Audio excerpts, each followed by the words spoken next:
네, 안녕하십니까. 심사위원장을 맡은 양성구입니다.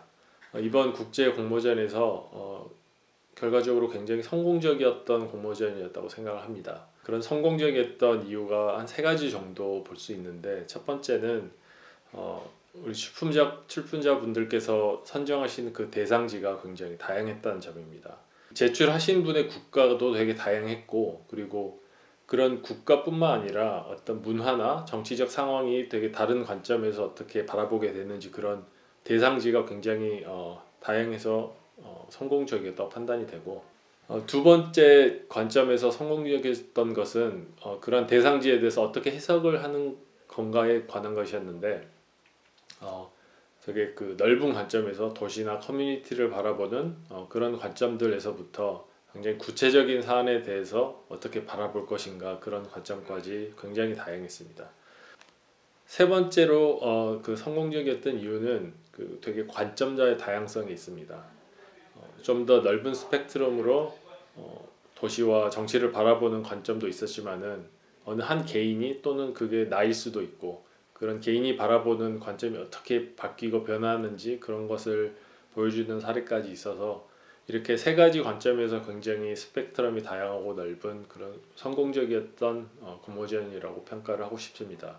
앞으로도 이 공모전이 어떤 문화나 국가 그리고 인종, 여기에 그 한계를 짓지 않는 되게 전 지구적인 관점에서, 기후 위기나 포스트 코로나 시대 마찬가지로 전 지구적인 관점에서 어떤 좋은 그런 아이디어와 대안들을 제시할 수 있는 그런 공모전으로 계속 진행이 되었으면 좋겠습니다. 감사합니다.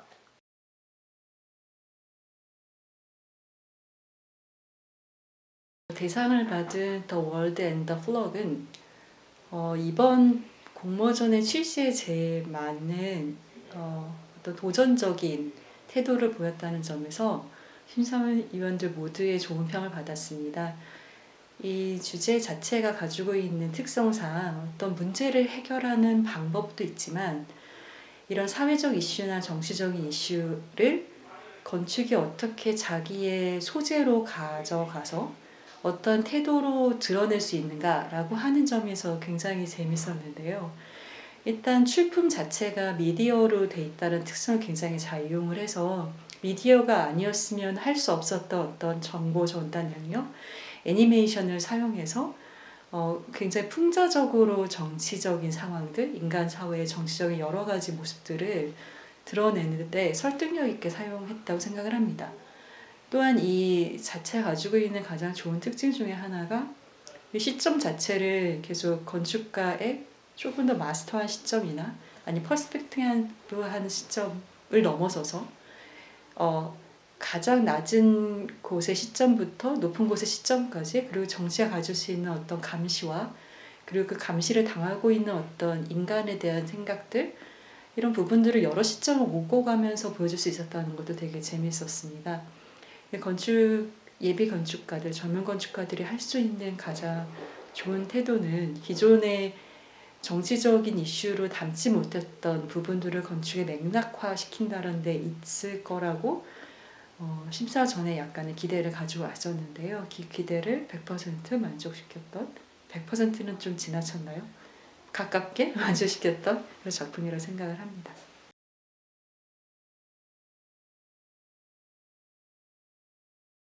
그 새로운 국회의사당 작품은 굉장히 인상적이었던 작품인 것 같습니다. 현재 있는 국회의사당을 어떻게 이제 뭐 리모델링이라는 단어가 맞을지 모르겠지만, 완전히 이제 그걸 개조를 해서 시민들한테 열린 공간으로 만들겠다라고 하는 것이 굉장히 그 강한 아이디어였고, 또 그것을 실현시키는 방식이 어떻게 보면 굉장히 납득이 갈 만한 방식이었던 것 같습니다. 특히나 단순히 이제 국회의사당만 건드리는 게 아니라 그 앞에 광장까지 함께 건드리면서 이것을 어떤 도시적인 공간으로 열어주고, 또 그 안에 그 의사당에서는 건축적 해법들을 모색을 함으로써, 정말 이것이 국회의사당이 기존에 있었던 어떤 정치인들만의 공간이 아니라 시민들한테 열린 공간이 될 수도 있겠구나. 그리고 그 공간의 제시가 결국에는 우리가 얘기하려고 하는 열린 정치, 열린 정치의 공간들을 만들 수 있겠구나라고 하는 어떤 믿음이 가게 하는 작품이었던 것 같습니다. 그럼에도 불구하고 조금 아쉬웠던 점들은 조금 이게 딜레마이긴 한데, 이 공모전에서의 딜레마인데, 이것이 하나의 어떤 건축적 그 해법 혹은 이제 구축의 방식으로 모든 것이 이제 설명이 되다 보니까 좀 더 이제 주제를 깊이 있게 탐구하는 부분에서 조금 아쉬웠던 것 같습니다.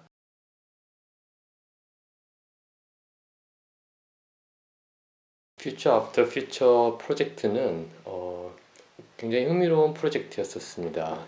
2036년, 현재가 아닌 2036년에 가상 현실에 현재 그 침수가 됐을 때의 가정하에서 농민과 관광 업무를 하는 분들이 그 플로팅 되어 있는 보트 위에서 굉장히 그 다양한 어떤 커뮤니티가 생기고, 그 안에서의 어떤 커뮤니티적이지만 동시에 정치적인 어떤 현상들이 일어나는 것을 가정하에서 아주 굉장히 유쾌하고 재밌게 해석을 해준 프로젝트였었습니다. 가상의 프로젝트이지만은 그 안에서 일어날 수 있는 어떤 현실적인 대응이라든지 아니면 정치적인 어떤 보는 시각을 이런 어떤 특정한 현실에서 보는 그런 정치적인 어떤 방향성이 아니라 어떻게 보면 굉장히 오픈되어 있는 그런 정치 바라보는 시각을 유쾌하게 푸는 프로젝트였었습니다. 네, 버추얼 아키텍처 프로젝트는 사회적, 정치적으로 일어나는 현상들을 특정 메디아의 어떤 기록 방식을 통해서 아카이빙 하는 것이 아니라 개인이 담을 수 있는 어떤 기록물들을 특정한 버추얼 스페이스 안에서 기록하고 사람들이 그것을 바라보게 할 수 있는 아주 흥미로운 프로젝트였었습니다. 이런 기록물들은 특정한 매체에 의해서 해석돼서 사람들이 접하게 되는 것이 아니라 이 버추얼 스페이스 안에서 정제되지 않은 어떤 방식을 사람들이 접할 수 있는 어떤 버추얼 스페이스를 만드는 지점이 굉장히 흥미로웠었습니다. 조금 아쉬웠던 방식은 이런 어떤 특정한 장소가, 버추얼한 장소가 조금 더 건축적인 어떤 디자인적인 공간으로 만들어져서 사람들이 그 공간에서 이 기록물들을 볼 수 있었다면 아마 좀 더 현실적이지 않았을까라는 생각이 들었습니다.